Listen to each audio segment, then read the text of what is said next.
প্রিয় শিক্ষার্থীরা, আসসালামু আলাইকুম। আশা করি সবাই ভালো আছো। আজকে আসলাম আরেকটি নতুন পর্বে। এই পর্বে আলোচনা করব আমি অধ্যায় 3 48 পৃষ্ঠার 8, 9, 10 নম্বর অঙ্ক নিয়ে। তো তোমরা ক্লাসটি শেষ পর্যন্ত দেখবে, আমি তোমাদেরকে সহজ করে বুঝিয়ে দেওয়ার চেষ্টা করবো ইনশাল্লাহ। তো চলো আমরা অঙ্কটা শুরু করি। তো এখানে বলছে প্রথমে দেখো 8 নম্বর অঙ্কে যে 49টি বান্ডিলের প্রতিটিতে 500টি করে ফুটবল ম্যাচের টিকিট রয়েছে। বান্ডিলগুলোতে মোট কতগুলো টিকিট রয়েছে? মোট কতগুলো? তাহলে কি বলছে যে 49টি বান্ডিল, প্রতিটিতে অর্থাৎ একটিতে 500টি করে ফুটবল ম্যাচের টিকিট রয়েছে।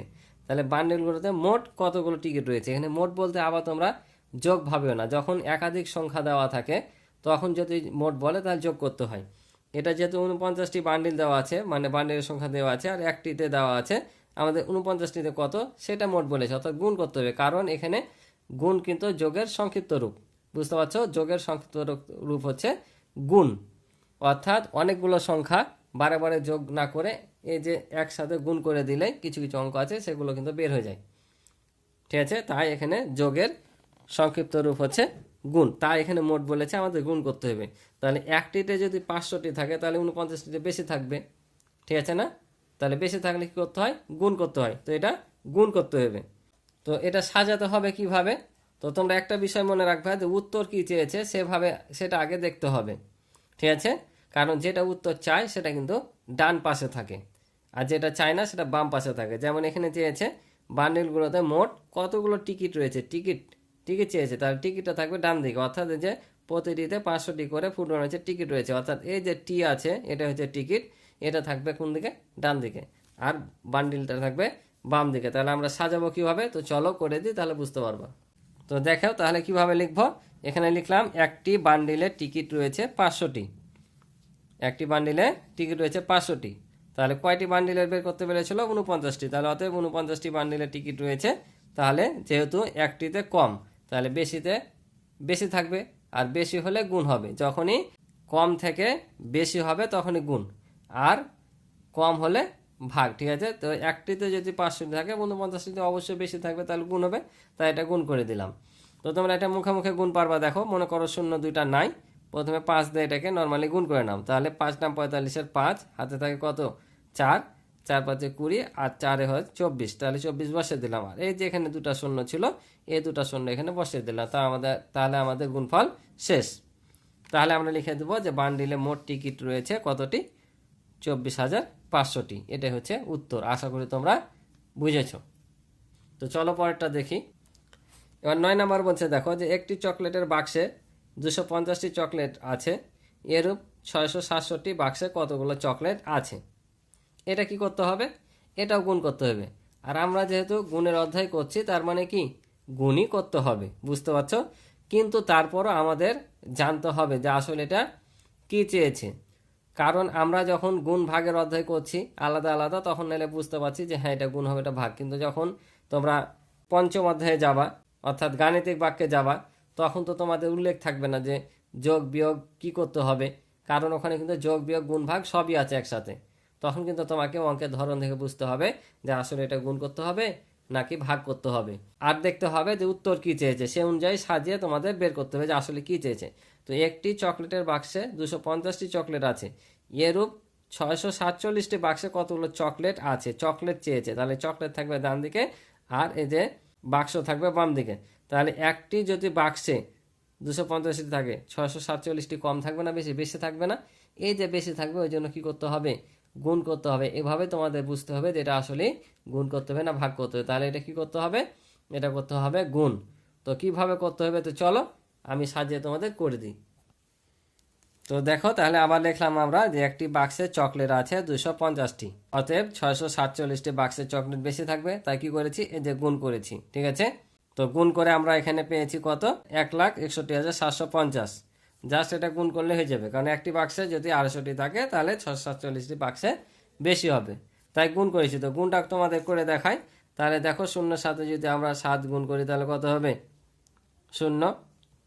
আবার 5 7 কত? 35-এর 5, হাত থাকে 3, 7 2 14, আর 3 হয় 17, 17 বসে যাবে। তারপর আবার দেখো আমরা 10-এর ঘর গুণ করছি, তো একটা শূন্য পাবো এখানে, আবারও 0। তাহলে 4 5 20, 0, হাত থাকে 2, 4 2 8, আর 2 হচ্ছে 10। এবার কত ঘরতে করছি 17 ঘরতে, তো এখানে 2টা শূন্য পাবো।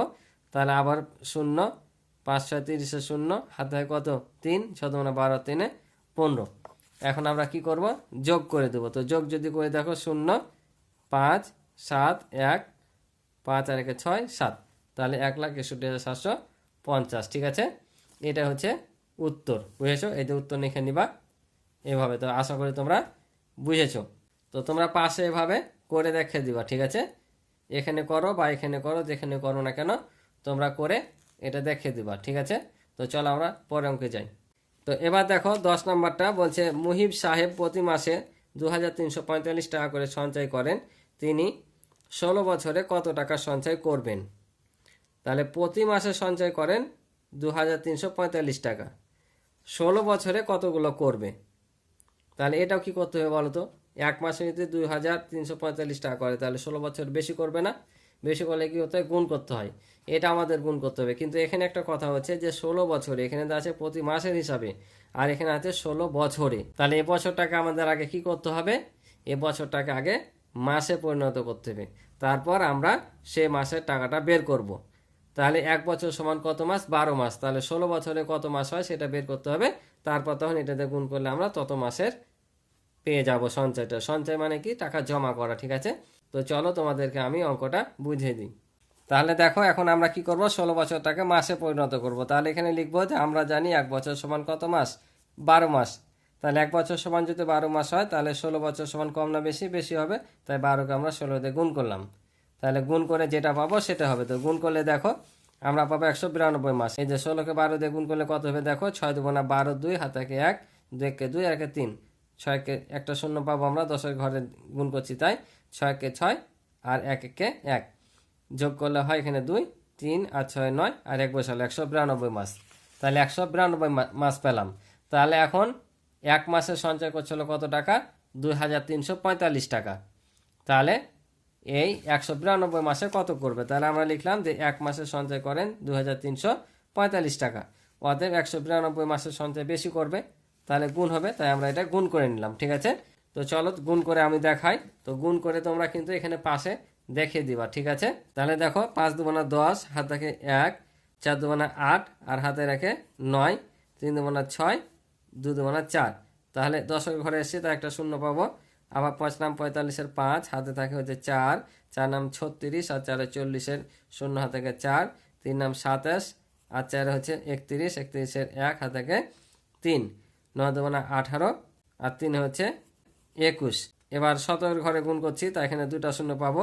তাহলে 1 দিয়ে যাকে গুণ করি সে সংখ্যাটাই হয়, 3 1 3, 2 1 2, যা ছিল বসাল। তাহলে এখন যদি যোগ করি, তাহলে দেখো শূন্যর সাথে শূন্য যোগ করলে 0, 9 আর 5 14 4, হাত থাকে 1, 1 আর 6 7, 7 5 12 2, হাত থাকে 1, 1 আর 4 5 6, 6 আর 4 10 0, হাত থাকে 1, 1 আর 1 2 আর 3 হচ্ছে 5 আর 2 দিয়ে 4। এটা এখন আমরা পেলাম গুণফল, এই যে এটা, অর্থাৎ 4,50,240।